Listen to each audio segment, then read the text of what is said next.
What is going on, you beautiful boys and girls? Welcome so much to Tyromper's podcast, episode number 18. Today, we are especially fired up. We got the man, the myth, the legend here joining us today. This is a man that I learned from so much. I'm so grateful to call one of my brothers.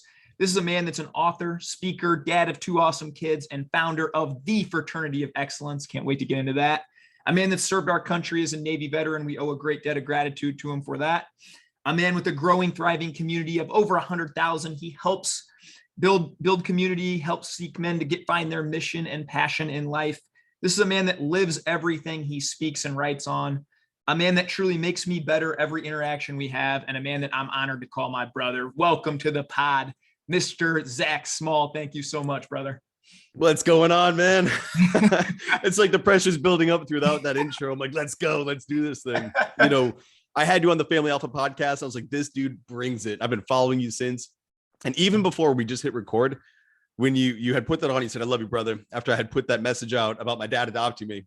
And I was like, dude, that is me. You know, you were saying like you shared, I live what I put out into the world.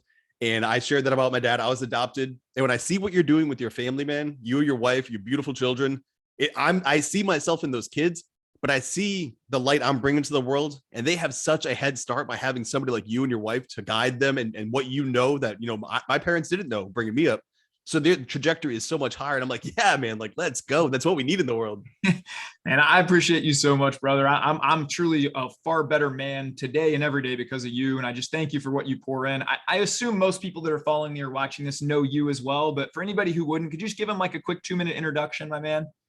Yeah, absolutely. So I started out, you know, growing up, I was raised by my grandmother.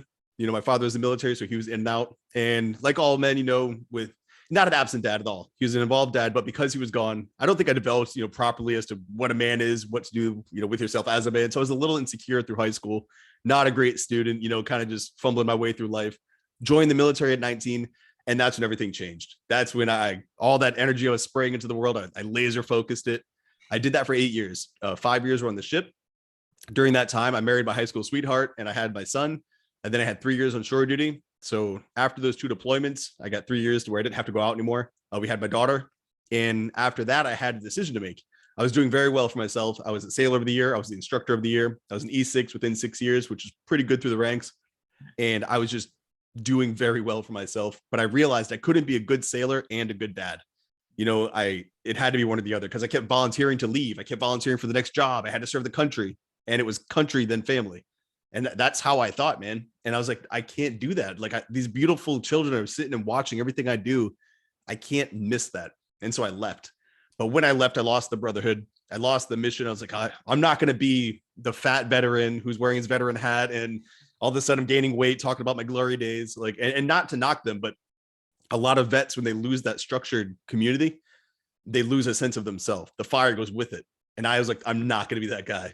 So the Family Alpha was born. I started connecting with other family men. The Fraternity of Excellence was born. I worked with Craig James. We built that community, which I'm running it solo now. And I'm with the guys. And I would go as far to say that I'm having more of an impact through that community of men in the world than I had during my time in the service, because it's so much truer to me. And I'm not being told where to go. I'm choosing where we go. And so that is just leading into what you see now on social media, you know, just pushing the message of the Family Alpha podcast, involved fatherhood, presence over presence, all those great things. It's basically now I'm just living my life and I'm sharing with the world to help other men do the same. And it's so powerful, man. And I appreciate from the bottom of my heart, you know, your service, your commitment to everything you do, man. You embody excellence, my brother. And I appreciate that. You know, can we talk a little bit about kind of community and environment, man? Because I do think, you know, this happens. I see a lot of high school and college athletes, right? Or the military, where they have this high discipline. Hey, we're getting up at 5:30, we're training every day. Then we're doing these things, right? Well, then that stops. And then often we have kids and careers and all these things, right? And so you do see a lot of these guys that lose that edge. You can see it in their eyes, man. They're living for sports. They're living for Netflix. They're living for beer. They're living with these other things. They don't have this deep desire that drives them. So can you kind of talk about the importance of community when you realized that? And was that kind of the driving factor to start Fraternity of Excellence? Oh, absolutely was. You know, it was that. Here's the thing. It's internal. If you can't stoke that fire inside, if it's always stoked from outside and you never develop that sense of self, you're not going to have that drive when everybody goes away. And what I mean by that is a sword nice and polished and strong and sharp, right? Let that sit in a cave or let it sit wherever for long enough, it'll rust. It'll start to fall apart. That beautiful thing, because it's not being used, is now dull. It's now not able to do its job like it used to. It's not in its glory. Men are the same. For a lot of men, getting married takes them out of the race. It's like putting them in the cave. And I don't mean that in the literal sense, like they're locked away, but they just think they hit all the life achievements. They got the girl, they have the kids, they have the home, they have the secure job. They made it. And that is one of the most detrimental things men can have, is a sense of complete accomplishment in life, because then they're like, well, I'm done. Well, that's when you get like that glazed over look, man. And that's when you start to see that these men are like, well, why do I need to work out? Why do I need to, connect with the guys and keep my hobbies alive? Why do I need to? A lot of whys. And every time I have an answer, I'm like, because you're a man. Because what made you a good man for that marriage is the things you did before marriage. What makes you a good man to teach those children how to become good men or women or just people at large on their own is what you were doing before you settled down. And that it's like going full speed and then you throw it neutral at the finish line and you just coast and eventually you're going to stop. Not me, man. Like I'm still like pedal to the metal, balls to the wall, like going all out. But you're right. I had a community. And when I left, I found a community because I didn't have one in the real world. Men like yourself, a lot of the men that we interact with on Twitter, I found them. They didn't come to me. I always said, hey guys, I'm looking for this. And when you see men do this, especially men who maybe they've gained some weight, maybe they're kind of just stuck in life and they want to connect, they want to get out. That's where groups like FOE, that's where group like the men retreat that you're doing. When you get them out there, I know you see it because I've seen the same thing in the guys' eyes. When you get them out there, they're like, yeah, like I can speak from my chest again. It's like, you could have always done that. You just needed someone to kind of push you in the right direction. Yeah, I think that's so true. And I think what you mentioned about, even your kids, like, I think they need to see dad going after these things and training. And I love pictures of, your kids are with you, man. You're out there coaching them. But they need to see that dad's not just talking about it and kind of reliving those glory days. Like I have big memories of my dad, man. He was always training for marathons. He would put me on his back and run hill sprints till he darn near puked when I was awesome. 10 years old, And to me, I saw my dad always bettering himself, chasing his dream, trying to be better every day. And so, when I hear that excuse from other men, well, I got kids, I got work, I'm busy. And I'm like, that's my why. That's what you need to, that's why you need to keep going. Right. And so for you to unlock that in other men, man, that's pretty cool. Can you talk a little bit more about your March retreat coming up? I just signed up for it. I'm going to link all this stuff below, man. I mean, I'm really pumped for this, but what that's going to mean for a lot of guys and what that's meant in the past. It's going to be awesome. I want to go back just a little bit to the kids thing, because I don't ever want it to be lost that they are watching everything you do. They are watching how you speak to your waitresses. They're watching how you conduct yourself with your spouse. They're watching everything. And that to me is the greatest reason for me to be my absolute best. And when men, they do say, I'm busy with work, and I'm trying to do this, and I've got yard work. I understand, but your job, that's not a higher priority than your kids. It's a job that's a means to making some money to fuel the lifestyle that you want to have. But that lifestyle is what your priority should be. Not the money, not the job. You shouldn't spend more time with your boss than your wife. You shouldn't spend more time with coworkers than your children. And everything. I bring my kids with me as frequently as I can, everywhere I can, because there's going to be a time when I can't. There's going to be a time when they're like, they want to go with their friends. There's going to be a time when they're out doing their own thing in life. And I've been acutely aware of time since way early in my life, man. Like I'm talking like 5 years old, 7 years old. I'm like, man, time's going by fast. I was just playing with Legos and now I'm playing with G.I. Joes. And pretty soon I'm just going to be playing with sports balls, because I don't want to play any toys anymore. And I was like aware of it while it's happening. And with my kids, man, every single day, I'm like, what a blessing it is to be able to sit here. Like they're going to be coming home from school in about an hour and a half. And I'm going to see them. And I'm not putting on a show. Nothing I do is like amplified for online. I'm going to be so freaking pumped up for them to walk through that door. So I'm like, how was your day? What's up, guys? What'd you do? All right, let's go downstairs and work out. Like, let's just go and do whatever. Let's go explore together. Yeah. Because again, it's just about getting all that in. But another point to that, when things aren't great, when things are hard, I talk to my kids about that too. And I let them see, how does dad get through things when they're hard? Because I would never want to paint a perfect picture to my children and they're trying to live up to an ideology or a vision as to what they thought I was, and then feel bad about themselves for not being perfect. And when they run into hardship, they're like, oh, my dad had it locked in. No, I was figuring it out just like everybody else. But if I don't show them that, they just build up who I am. They won't know who I was. And I would never want to give them that complex. So I wanted to hit that before we shift to Men of March, because I don't think fathers give enough intentional effort into how they interact with the kids. They try to shield them from some of the negative, which I don't think is good. And sometimes they go, and even things like a trip to the dump, even things like a trip to just go get some gas, bring your kids in the truck, talk to them. That's really powerful, man. I love that. I love what you said about sharing our mistakes and failures. You know, my daughter recently, she was in tears when I picked her up because she had forgotten something for swim practice. And I remember sitting her down and just saying, you know what, Tinley, daddy makes mistakes every single day. This is how we learn. Then we just prepped, okay, when we know we have swim night, we're going to lay it out the night before. We're going to kind of problem solve around it. But I think that's such a big piece to say, daddy fails every single day. Every day of my life, daddy fails. Daddy's just trying to get better. And that's what you're trying to do too. And we can instill those values into them. And to your point, we only have so much time, right, where we can instill those values before they're off into the world and they're going to be making their own decisions. So we need to take every one of those minutes pretty serious, man. And I'm with you on that, brother. And when you're comfortable talking to them about it, they'll be more comfortable talking to you. Mm-hmm. And I realized, you know, by saying, hey, like I slipped up here, hey, dad, you know, I slipped up here. I'm like, all right, cool. You know, it is what it is. You know, we'll get over it. Nothing's as big of a deal as people make it. You know, and I want my kids to know, like, it's whatever. Like, I'm super chill. Like, I come across pretty intense because of the way I speak, you know, the way I just deliver myself. But I'm like probably the most laid back dude there could be, because nothing bothers me. Like, I don't let it bother me. That's just not I'm gonna die too soon. The only regret I want to have is just not having more time with my family. You know, so I do everything I can all the time, all in, and it's working out quite well. It's actually, I really enjoyed our podcast together, and just anytime we do spaces, because I see that with the way you bring yourself to the channel. You give everything. You're like, hey, this is it. I'm all in. You've got all of me. It might not be what you want to hear, but you're going to get everything from me. And I respect the hell out of that, man. It's impressive, and it's cool for someone like me to not feel like I'm crazy for living on that same tempo. Well, brother, I have a hard time at this point, like kind of connecting with people that aren't really intense about life and intense, like being intentional about life and creating, well, whatever happens, happens. Well, it is what it is. Nah, man, I don't buy into that anymore, man. I did that for about 34 years. And then I had a wake up call and said, no, man, I'm going to be in the driver's seat. And, you know, I'm going to give glory to God, and where he takes me, I'll follow, but I'm going to do it to the best of my ability every day. Because like you said, I don't want to be, you know, sitting in a nursing home someday saying, what if? Well, I wish I had done this. I wish I had done that. Right. I want to strive for excellence, like you say, and go for that. I could feel my intensity raised just right when I saw you too, man. That's the way to do it, though. But you said something really good there. You said, you know, God put that in you. And I think that sort of answers the question on Men of March.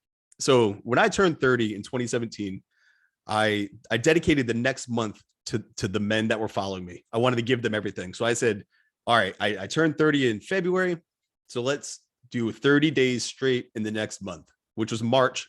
So I was like, all right, 31 days, whatever. 31 days of inner working. We'll go through something every single day, something new. And I a bunch of random Twitter strangers, we kind of connected that were kind of like friends, not quite friends yet. It wasn't in the world where people were meeting in the real world just yet. Yeah. So I knew them, they kind of knew me, and we did it, dude. And I was like, whoa, like this really hit. Like, I gained a butt ton, like just personally, of value just through going through this, and all the men did too. I failed it too. I missed a few days. It was bad, but the guy's like, you need to turn this into a book. I was like, all right, cool. So I turned it to a book. People started buying it. People started running with it, sharing photos. I was like, all right, this is incredible. Like, I never thought this is what this would be. And then people are banging on the door. When's the next community one? I was like, community? So we did like Gentlemen of June, September of Success, December of Discipline, dude. And I was like, oh, this is amazing. But it's wicked time consuming for me. So I was like, I can do one a year, man. And it's one of those things too. You flip over those stones inside your soul. It takes a little bit of time before dust to collect. So once a year is kind of I only run one a year, and it's coming up this March. But when it comes to God, he put a light in me, and I'm sharing that light. I don't ever want to outshine my fellow men. That is not my aim. I want all of us being our own sons, just radiating into the world. I want to roll with lions. I don't want to be the king of sheep. I don't want to be the strongest lion that's finding all these weak guys to run with. I want dudes who are top tier and going forward. And I realized that sometimes you got to take that out of you and put that in them. And that's what Men of March is. You come into my community, but we are marching side by side. I am in this with you. I'm doing day one challenge just like you're doing day one challenge. I'm going 31 days straight just like you're going 31 days straight. It's as hard for me as it is for you. I lead it in the sense that I own it, and I'll facilitate the discussions. I'll schedule I'll do all that for sure. But I'm in it with you. And that's for every man that joins.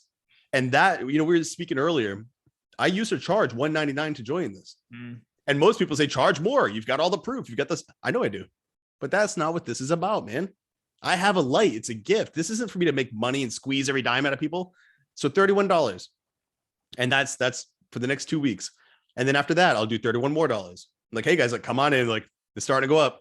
By the end of this, we start March 2nd. It'll cost $93 to join. That's the out the door, the admission price.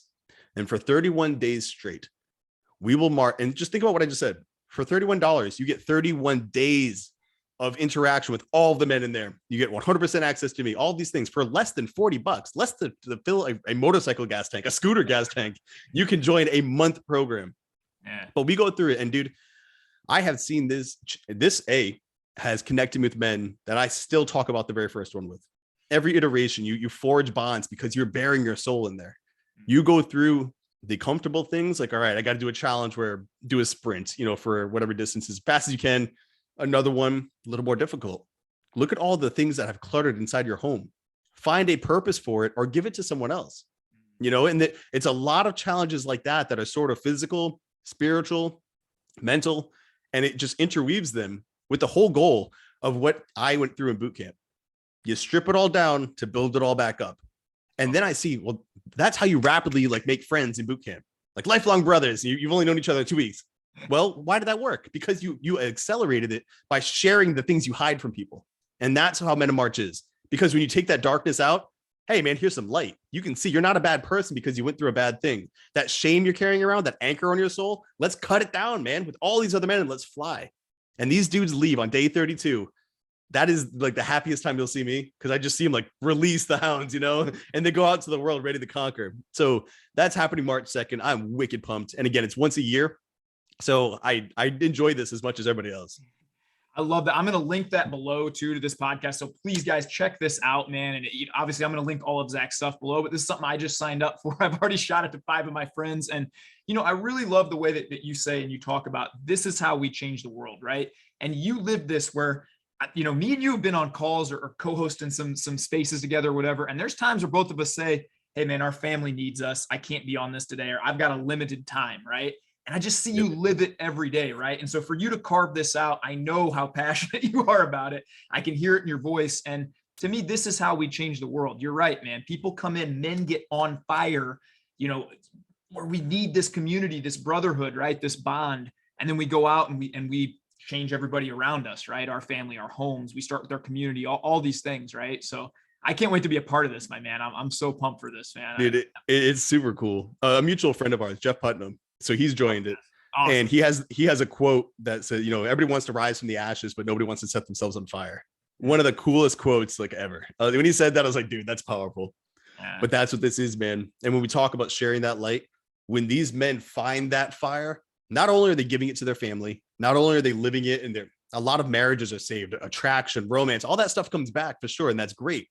But when you talk about changing the world, a lot of these men go into their community. They get more involved in the schools. They get more involved in youth sports. They get involved in the town council or the politics that are there. They help drive it with that fire, which they're basically giving to others.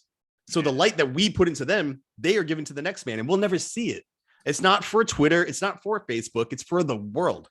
This is about real work and real growth. I don't care about the Twitter points, man. I don't care about going viral on this. What I want is, can we change something? Because there's a lot out there that needs changing. But you have to be the change, right? We always say it. This is a part of that. This is a rapid acceleration to making that happen. And I love that. And a couple points there, I think, where I do see a lot of people, may call it virtue signaling, whatever that might be. They're going to tell everybody how to live. But I do think if you really want to change the world, as cheesy as it sounds, you always have to start within. And I've just seen that in my own life and everybody else's life that I've seen do great things is they're not worried about a lot of the noise going on, a lot of the distractions. They always start within, and then they affect small, right? And then that ripple effect that you talk about, man, that's everything, right? That's what we live for, man, right there. And Alluding to something else you said there is, how you kind of tear down, right? And I love Jeff's quote there, and I love Jeff. He's a great guy. But I think often in our society, it's just comfort, right? And I just finished this book, The Comfort Crisis. And my goodness, man, it opened my eyes a little bit to, what, we are so comfortable in our society now. And so for you to push men and constantly kind of challenge that is how men bond. That is how men grow. I think about locker rooms of guys that I'm still friends with 20 some years ago that we fought those battles together. So now we're brothers, and I think that's such an important thing, man, that you do and that you lead. It's definitely a real thing. And especially men who are coming from the military, coming from athletic backgrounds, coming from fraternities and colleges or situations where they had a tight team. It happens faster because these men don't realize how bad they missed that until it's back and they're like, that was what it was. I never knew why my life started to slide, but it's the moment I stopped having that.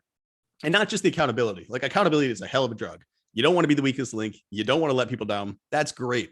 But it's the fact that you're a part of something bigger than yourself. That little thing right there, if I could bottle that up and just give it to people and realize in life, you're a part of something bigger. You don't know who's watching you at the supermarket. You don't know when you sit there and it's like, hey, like, how are you doing? And you actually listen to them. That could change their entire day, man. When I go and visit my kids' teachers, or like I said, if there's a waitress and she comes over, I'm like, hey, like, how you doing? Like, you're wicked busy. You're the one running all these tables. And then you hook her up. You're like, here's a nice tip. Like, have a great day. You're killing it. Like, recognizing that good in the world. If you throw a piece of sand into a calm pond, a little ripple will happen. But if you take a big action, like overhauling your life for 31 days straight, that's a stone, dude. Like, that's a big boulder you're throwing, and those ripples are going to go far. That's right, man. Dude, I want to shift topics here a little bit because you're a man that literally, I don't say this lightly, and I don't say this about many men, but you changed my life in so many ways, man. And, I was on a little bit of self-improvement journey or whatnot. And then I moved cross country to Vegas, and I know you just moved, and I want to talk about your move after this a little bit, but, I moved 7 weeks before my family, and I was starting to try and lead them or whatnot. And I Googled on YouTube, or I just looked up on YouTube, leadership, men's leadership. And a clip of you came up speaking in 2019. Do you remember this conference? Yes. It was a leadership conference, and it was about the power of choice. And I watched this whole 41-minute clip, and I grabbed a notebook and I wrote down some things that I was going to be. And then that kind of took me to your Twitter, which took me to Zach Hommel's Twitter, which took me to, a lot of these other things. And that was a big, big catalyst for, by the time my wife came out 7 weeks later, she said, I don't recognize you. And in a very good way. That's really cool, man. And bro, that's the ripple you talk about. Can you kind of talk about, why you go and do some of these, the consequence of choice, maybe talk about that speech a little bit, and then maybe get into your family's move as well and how that's kind of impacted everything? Oh, that's actually a great segue because there are consequences to the choice to move. In that presentation, I was going out there and I was talking about, first off, for anybody watching it, understand there is some foul language. I go a little aggressive. I do remember that one. Like, I remember getting a little aggressive a few times. So there's my disclaimer for everybody. But it's because I felt it, man. Like, when I start rolling, like, I was in the Navy, so obviously swearing was a thing. But when you really care, like, it's cool to go up and, like, I can formally talk in a presentation. I can control my voice, make sure I articulate quite well. But that's not me saying I feel this. It's not me saying, like, dude, this is me. And so basically what I wanted to push is that every choice you make comes with consequences. And that's the things you do and the things you don't do. And for you to watch that video, that was a choice you made. But the consequences, they weren't going to follow so much watching that video. It's what did you do after it? Did you make the choice to change your way? And you did. You went out and you found other people and started taking notes and, oh, what's my version of that? Not how do I be Zach Holler or Zach Small, but how do I be Ty with the fire that these guys are bringing out? Like, what's my version of their message? And if it's living authentically, if it's living with passion, making your family a priority, how does Ty do that? And there are consequences to that. And fortunately, and from everything I've seen, they've been beneficial, positive consequences. Sometimes they are negative, and here's something that a lot of people don't speak about. When you turn it around and you start going the right way and you start getting all those people bringing their stories because they want to do it and they're stuck somewhere. And if you're not ready for that, you bear their pain. You feel their weight. Mm-hmm. And I had a very hard time with it.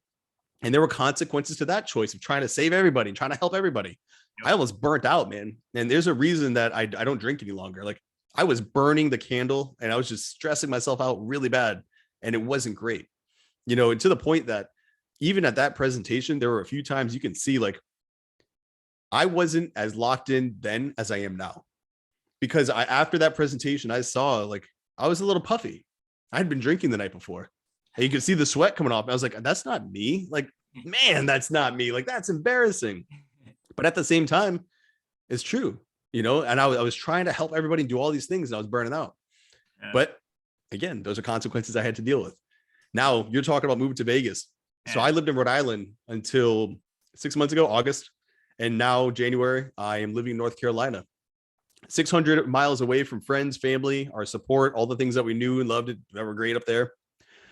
Basically, we were living in a home that we had gotten when I left the military. And we wanted to go home. I was stationed in North Carolina. I loved it in North Carolina. We went home because we're like, hey, we should be around family. We should be around family. And we realized we were trying to do everything for family. We were staying there for the grandparents, staying there for the aunts and uncles. But we don't like the winter. We're not big skiers or snowboarders. Just like we'll do it twice a year. You know, we're not. I hate the cold. I hate being cold. I don't like you see these guys doing the ice baths. I'll do it just because they're talking smack, but I won't do it because I like it. You know. So there was no reason for us to stay. And the only thing that could have stopped us was fear. And so my wife and I, you know, her name is Jackie. Jackie and I sat down and we made a choice. And we looked at it. We're like, there will be consequences to this. There's consequences to moving our children to a new school system. There's consequences to leaving family. You know, we haven't had very many dates here because we're still not, you know, super comfortable. My son's 12, leaving him home alone to watch my daughter. And so it's just us. We don't have a babysitter here yet. But we factored all of that in and we work around it. And, you know, that's something we could talk about after, but we made it work. We're like, you know what? We'll have our private date nights. We'll do like a date night at home. Yeah. We'll make sure we take care of things, but we're going to go somewhere that allows us to live free. And so we came here, we have the yard, the dogs can run free. It's a bigger home. So we can go around and do our things. You know, it's warm. Like today's a cold day and it's like 39. And I'm like, oh, it's terrible. Wow, it's like 0 at home. So I can't really complain. I haven't seen snow all year. Yeah. But dude, we uprooted our family and moved 600 miles to the south without even seeing this home. We bought it sight unseen. That in itself I would not recommend. That was a big risk, but it worked out fortunately.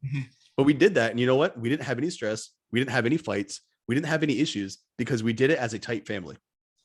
Because of the choices that I have made throughout my life to ensure that my wife and I have a good marriage and we listen to each other. Our relationship with the kids, like I was saying earlier, we spoke to them about a few of the things we were thinking about. Hey guys, things are going to change. You know, mom and dad are going to be really busy for these next 2 weeks because it's going to be like during the move and all that. We broke it all down to them, man.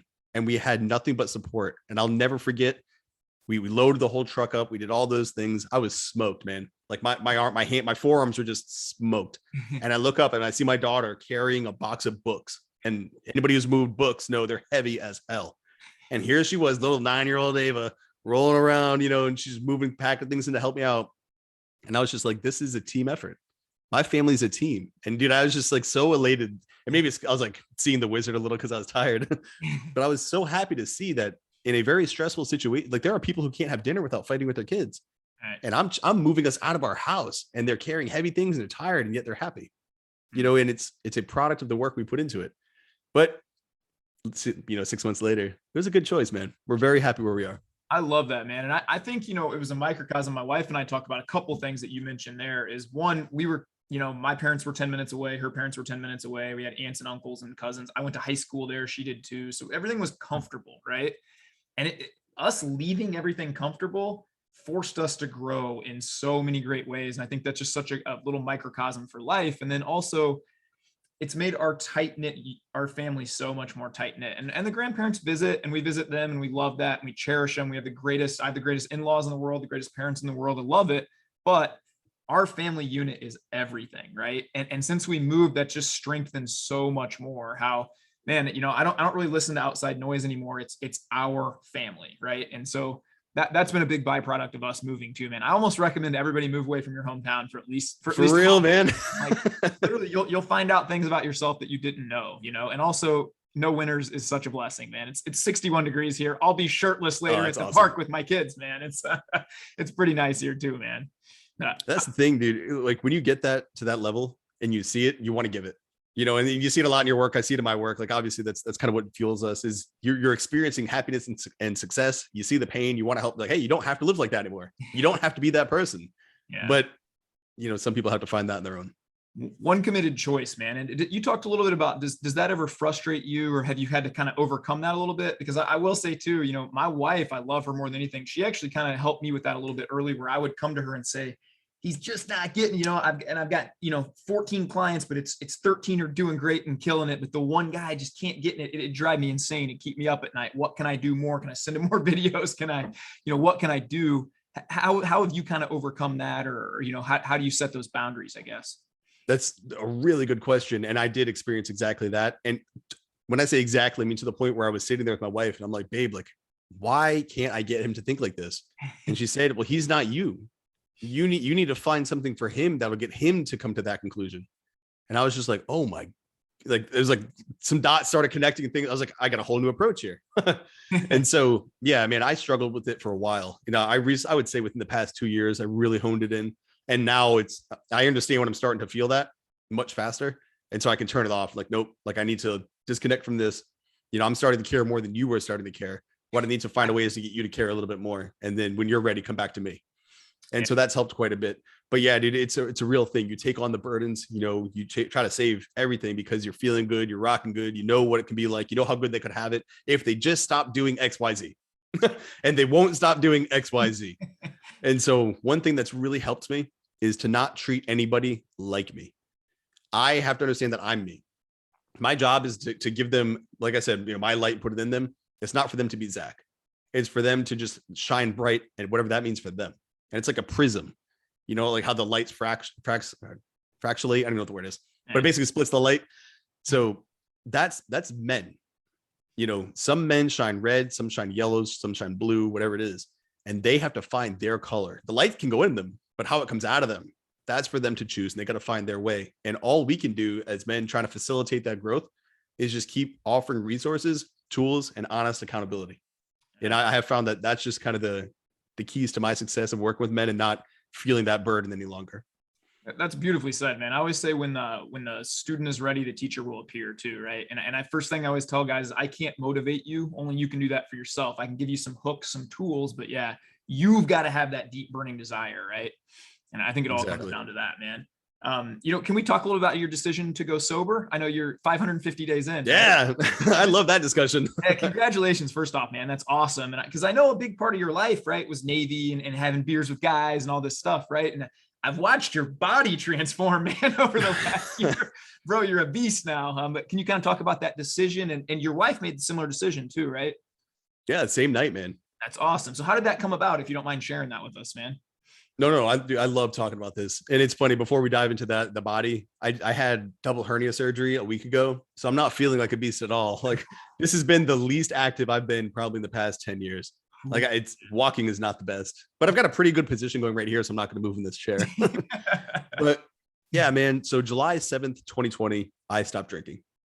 And basically what led to that is the fact that I was saying to you, I was trying to outwork the bad habit. For all measures, I had achieved everything that successful people should achieve. I built the Family Alpha. I've had over 1 million views to that site the past 2 years. I'd made 6 figures just online, just through online content, 3 years running. I hit these metrics. I did all these things. I was giving speeches on stages. I was being invited to other conferences. I spoke at high schools. Dude, I've done all these things and it's great. People see that and they're like, dude, you're doing great things. I was binge drinking the entire time though. The whole time. I was just slamming it, and I'm an all-in guy. And so I would work hard. I would bust my ass to make it work, but I was also drinking just as hard, if not harder. And it's hard to describe. And I can see it on like the presentation you referred to, the consequences of choice. I see it. I'm hungover. There are several morning brews when I had the pen name Hunter Drew. I'd run the morning brew with Hunter Drew. There were nights I was drinking till 2 a.m, and then I was up at 6 to record those. I would just wake up and I would go, I'm like, oh, good to go. And I could do it.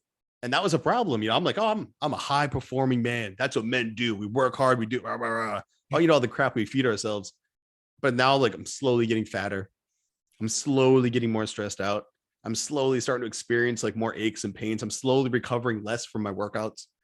And just it was like the boiling frog, man, degree by degree by degree, until I saw a photo of myself on the 4th of July, which I've shared. It's the most embarrassing photo, but that's why I shared it. Cause I wanted that pain to be like, no, what? I don't have anything to hide. Here's who I was, guys, and I look at that body and I'm like, man, I'm a hypocrite. I'm telling all these men to overcome their demons. And while I overcame 99, I wasn't facing that one. I was doing everything else right, but I was overlooking the hardest thing for me, which was alcohol. It was a part of my identity, man. It was a part of me, or at least I told myself it was. So I saw that photo of me looking like a fat slob. It was like Jabba the Hutt. And then it was like the next day I was thinking about it. Next day I was thinking about it, and I was still drinking. And then on the 7th of July, 2020, I was sitting on the couch. My wife was sitting across from me, and I had a glass of wine in my hand. I was just kind of like spinning it. And it's like I hypnotized myself, dude. I was like watching like the vortex go. I'm like, and I started asking myself, like, why do I drink this? What positive does this bring to me? I'm fat. I'm stressed. I've got such a good thing going for me. All this can do is ruin it. I'm like holding the glass right now, like it's in my hand. I'm sitting there staring at it. And I'm like, all that can happen. If I got a DUI, if I crashed into like a family and killed somebody, I wouldn't be sitting here talking to you. I would have ruined everything that I had going for me. Everything. And I realized that in that moment, that alcohol is a literal net negative on my entire life. There were no positives in my pros cons list, but my alcoholic brain said, hey, wife, there's 3 more bottles in that fridge. We should finish them before tomorrow, so you're not hanging around. So we did. And I'm not sure if that's the best thing, but we definitely did. But in that moment, I was like, hey, babe, I'm never drinking again. And I had tried sobriety before multiple times, whatever. She could tell. She's like, really? I was like, no, yeah, like I'm done. And it just, a switch went off, man. And she said, well, if you're not drinking, I'm not drinking. Wow. So we crushed that. It was 11:59 when I took my last sip of wine. And then it turned midnight on the July 7th. And that is when I kicked it off. And I've had no withdrawals, no cravings. I've been losing the fat. My hormone panel is fantastic. My stress is gone. I'm not worried about anything, like we were saying earlier. That's all a product of the fact that I got rid of that one little demon that was kind of like eating away at my soul. And now I'm the best version I can be. And again, it's 560 something days at this point. And I could not tell you how proud I am of me, my wife, and just the ability to get that off us, because it was deep in there, man. We had to dig deep to pull that out. That's so powerful, man. Thanks for sharing that. That's awesome. And I think, a big part of that is asking yourself the right questions, right? You start with that, like what positive is this bringing to my life, or what negative? What are some of the consequences? If you start to ask yourself the right questions, they can take you anywhere you want to go in life, and then second, I think that shows the work you put in and the team that you and your wife are, for her to just say, I'm rolling with you, have you guys faced any challenges or any, I guess the tricks that your mind probably plays with you when you make a decision like that? Oh, I won't be fun at barbecues anymore. Oh, dude, it's a real thing. Right. Like, have you had any of those struggles or any times where you kind of think, oh man, or has it just been, no, man, this is a committed decision and we're never looking back? We've had no close calls. We've had no cravings or anything like that. Well, not the feedback, but I guess the consequences of these choices was, we do have like some barbecues we'll go to, people will start drinking. People will come over, they would start drinking. And we're kind of like, we don't want to be those evangelists, thumping the no booze, no booze. But at the same time, we're like, you're not, like, we're having a good time. And now you're slowly slowing down. You're slowly slurring your words. You're repeating yourself. I'm like, I'm no longer having a good time with you. Yeah. I'm now annoyed by you, and that's unfortunate, because I was very happy and having a great time. But then it's just, I don't want to be here. I want to go to bed. It's like 7:00. So we've had moments like that where we've had to get over it. Some friends stopped inviting us over. Like, it is what it is. Yeah. It was worth it. It was 100% worth it. I would not trade it for anything. It's probably, I rank it the top 3 things I've ever done in my life. The first was joining the Navy, because that's what made me me. The second was marrying my wife, because that was a part of building this family. And the third was getting sober, because that's what made me completely me. That's awesome, man. I so love to hear that, man. And I think that's a good takeaway for anybody, because I self-identified in my 20s. I was a party guy, right? That's who I was.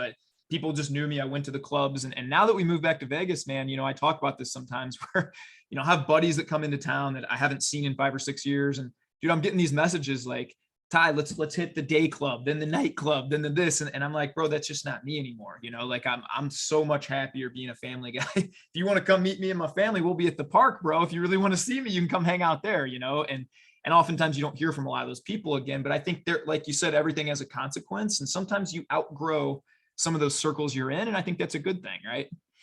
Well, we should evolve, we should grow, we should change. Yeah, I think that's a good thing. I never went through the party phase. Like we partied in the military, but I never went through, like, I didn't go to college. So like I never went to like frat parties or things like that. And there were some people who that was their path, and they have a hard time letting go of that. So when they leave like the frat life, they feel like they settled down with the family. Whereas when I had my family, it was intentional. Like I wanted this. So I didn't calm down. I built something. And I think for some men, getting them to shift that little mindset or perspective on where they're at, I hate when family men view themselves as, I hate the TradCon thing at all, like a traditional conservative. I'm a family man. I'm playing it safe. It's time to relax. Like, no, man, like there's so much we can do. And like the guy, like the day club, let's go to the day club. Like, no, man, like let's go for a hike. Let's go do some things. Let's go shoot something, like whatever. But like, I don't want to sit in a place with loud music, a bunch of drinks, people dancing. Like I'm just, what is that doing for me?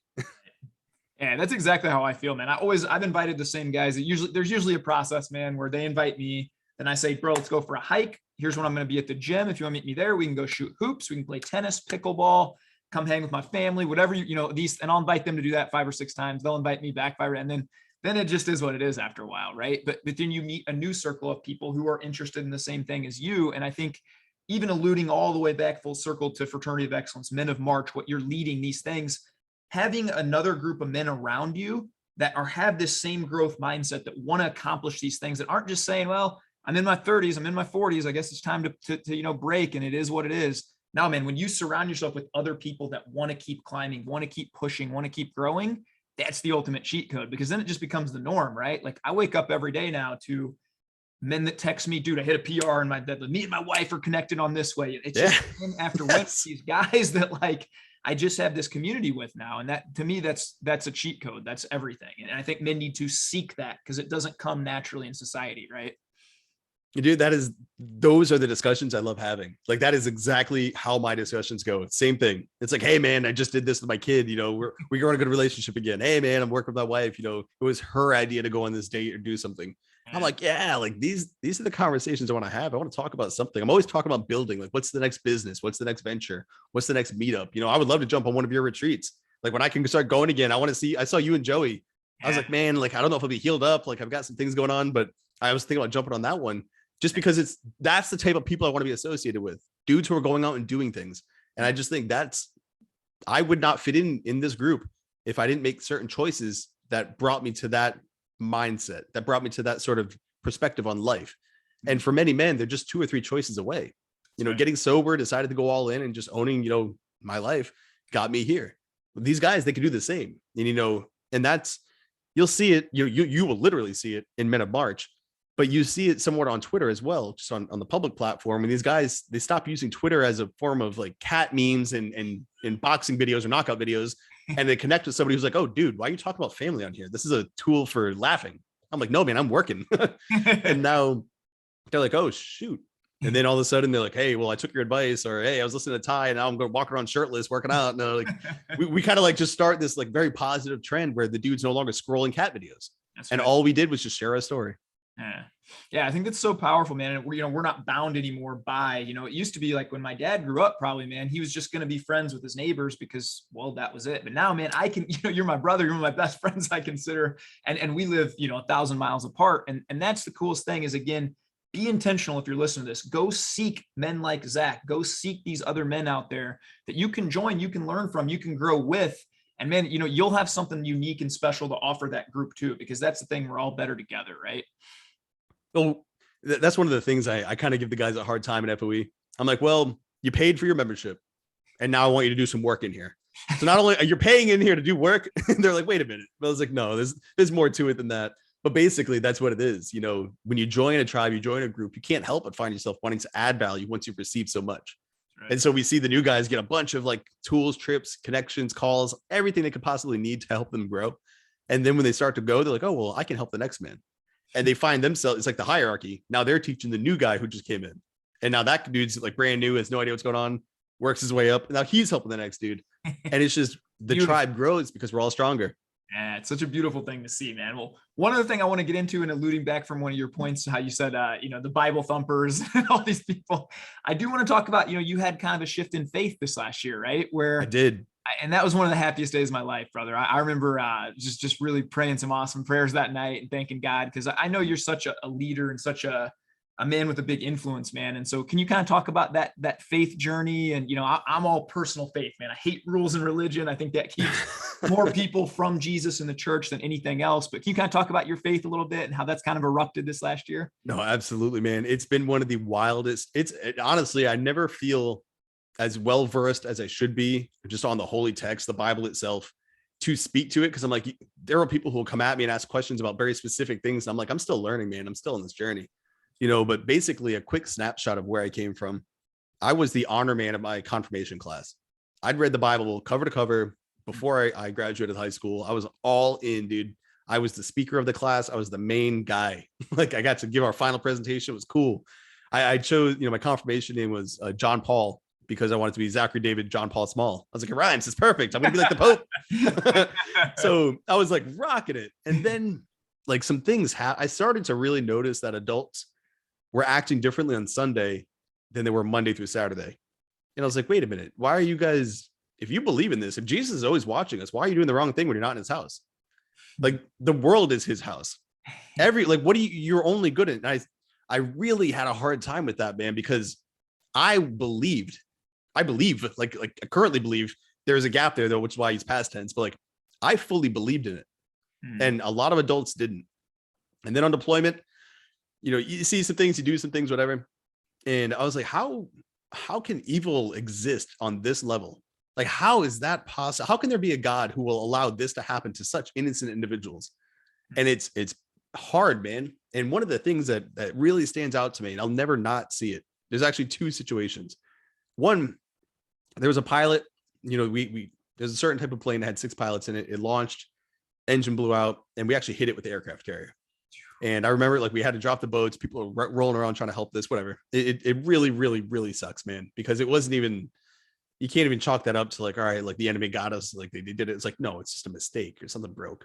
Yeah. But I remember like they were talking about one of the men, and he had a kid that he never met. Like his wife had given birth and he was going home to meet her. And dude, like I'm feeling in the chest right now, man. Like imagine knowing that you've got that baby and like and then you're gone. Mm-hmm. So that really, I was just like, come on, like I don't get this. Like we're the good guys, like whatever. And then we were in Greece. And I remember we got off the bus. We were allowed to go on like our 2 days of walking around and seeing the place. And Greece is beautiful, but they have like wicked gypsies, like real gypsies. And one of them, they sent their kid to come get money from us. And I was like, no, man. I was like, I don't have any money. I think I gave him like a baby Ruth or something. I was like, I got some food. Here you go. And I watched him go back to his mom, and he showed her the candy, and she slapped the candy out of his hand and just started beating him for not having money. And like this little kid, like, and I'm talking like harsh. And like, so I was like, what the hell? And I rolled up, and all the little gypsies rolled up, and I was like, let him go. And she just, dude, it was really, really bad. We almost had like an incident because I was like, this isn't okay. Like I lost my faith like shortly after that, man. Like I could not wrap my head around it. I've never seen anything like that. I was young. I was never exposed to shit like that. And it just like fell apart, dude. I was like, no, like this isn't real. It is all a lie. All these adults, they don't care. It's just a big sham to kind of get us to do certain things or be controlled or whatever. And I went down that path for years, dude. I was a militant atheist. I was the one arguing on Reddit. I was the one arguing in person, and it's sad because I lost a lot of years where I could have connected. And it is a regret, dude. But whatever, I can't go back. I started getting that itch, like something wasn't right, man. I'm doing these improvements, I'm growing, and it's not even just the sobriety. This happened before I got sober. And I was just sitting there moving and grooving, doing these things. And I'm not going to say like the light bloomed inside my soul, but I will say something did. Like the calling was there and something brought me back. And I was like, man, like, all right, let me start following this inside. And so I'm reading the Bible. I was raised Roman Catholic. And so I grabbed the Bible and I started talking to a few friends. One of them recommended the Book of Mormon. So I was kind of dual wielding the Bible and the Book of Mormon just to kind of get my head back into it and start learning again. And I was like, man, like how far I've strayed from this. And it's like in that moment, it's like, it's difficult to fucking explain, man. And I was trying not to swear on your podcast too. And it's hard, dude, because you're sitting there and you're like sad, like you're ashamed of yourself for leaving. It's like if I left my parents or I said something rude to my dad and then went back home and I had to look at my dad. I'm sitting there reading his book and I'm like, yo, Jesus, I'm sorry. Like I'm like wicked sorry, man. And like I felt like super bad. I was like, dude, I failed you. Like I turned my back on you. And I really in that moment had to come to terms with what forgiveness was. And I'm not even sure if I was forgiving myself or I was trying to get him to forgive me. But I was like, no, like I'm back. You know, and I might be like the lost son, but like I'm back. Hey, we're cool, right? Like we're feeling good. And dude, and it took me a long time to share that publicly because I didn't take it lightly at all. I was like, you know, and since moving here, we haven't found a church yet. We've been looking for a few Catholic churches. A lot of them here are Baptist or Methodist. A lot of, I mean, I might pop in one of those just because, but we've yet to find our place. But I've been reading every single night. You know, I've been going through the side. We have a lot of talks. I'm not sure if you know Men of Grit, but the man who leads that, he's a really good dude. He runs Bible studies. I was able to hop in one of his. He's explained a lot of things. There's a guy named Jared McLean inside FOE. He goes really big into it. These men have helped me significantly. Jeremy and Devin, great resources, dude. Like, and I'm sitting there, I see you, and I'm like, you know, I felt comfortable saying like, hey, I fully believe this in my heart. I don't want this to be something I'm selling though. I don't want people like, oh, now you're taking the religious angle, huh? You're gonna write a religious book? Right. No, I'm not. I never ever will. Yeah. But I will share with you, this is what I feel. And if we're being authentic, you know, Jesus spoke to me, man. And he didn't leave me, I left him.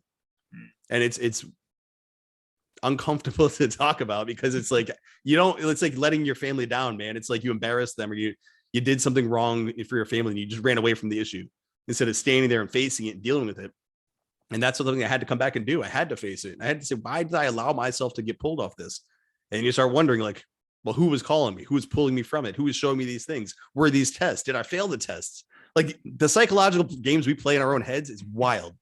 Because I'm like, yo, I failed God. He said, hey, I'm going to challenge your faith. I'm going to have an innocent kid get smacked around because probably me as a young man, like it was pretty rough coming up a few times. And so that's like my trigger. Like, don't touch kids. They're beautiful little innocent things. And to see that and just be like, I'm done. Like this, there's no way that an all loving person will allow that to happen to such a beautiful little innocent kid. And that was a test for me and I failed it.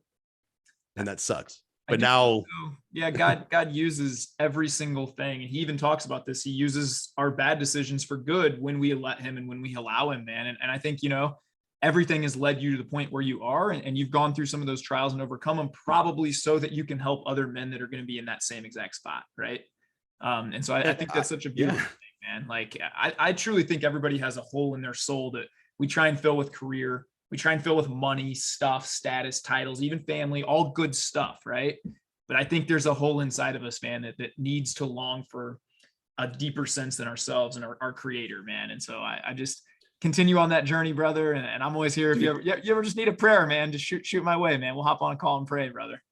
I do not think there's a coincidence that I came back and I dropped booze. When you talk about that hole, I felt like God filled, like faith filled where I kept dumping the alcohol. And when it was filled up, there was nowhere to pour it. I didn't need it anymore. Wow.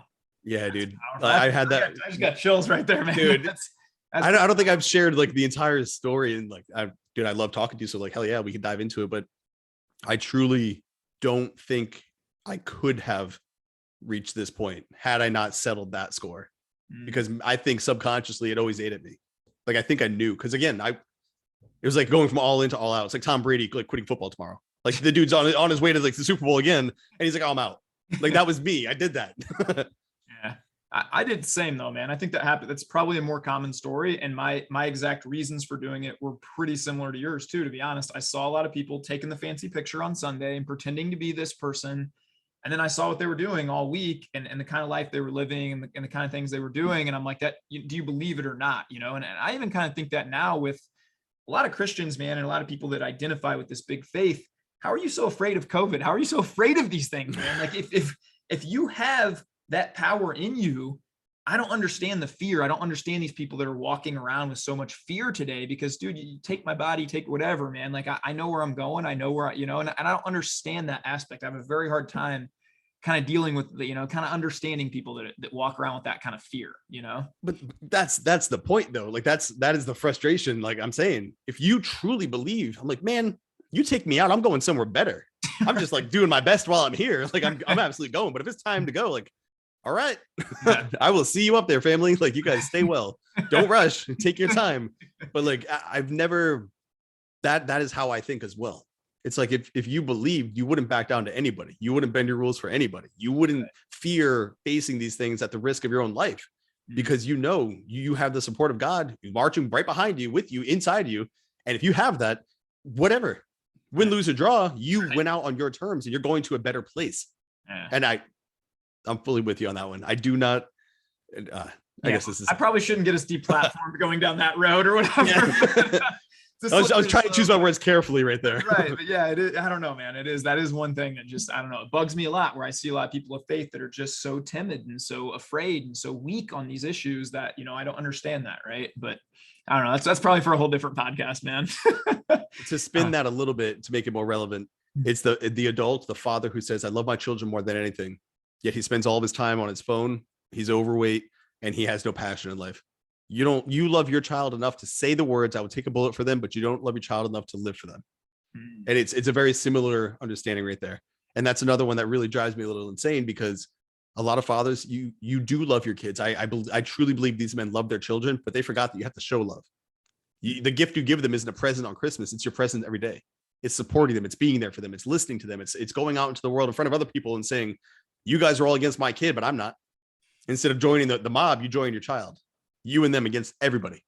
That's what they need. They don't need the new bike. They don't need a new laptop. They need dad there all the time, having their back, playing catch, doing whatever.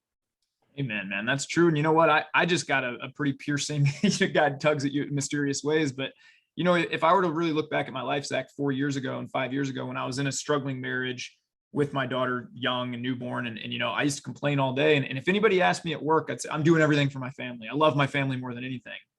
Bro, I was everything but a good dad and a good husband. I was choosing friends and alcohol over my wife and family. I was putting other family members ahead of my family.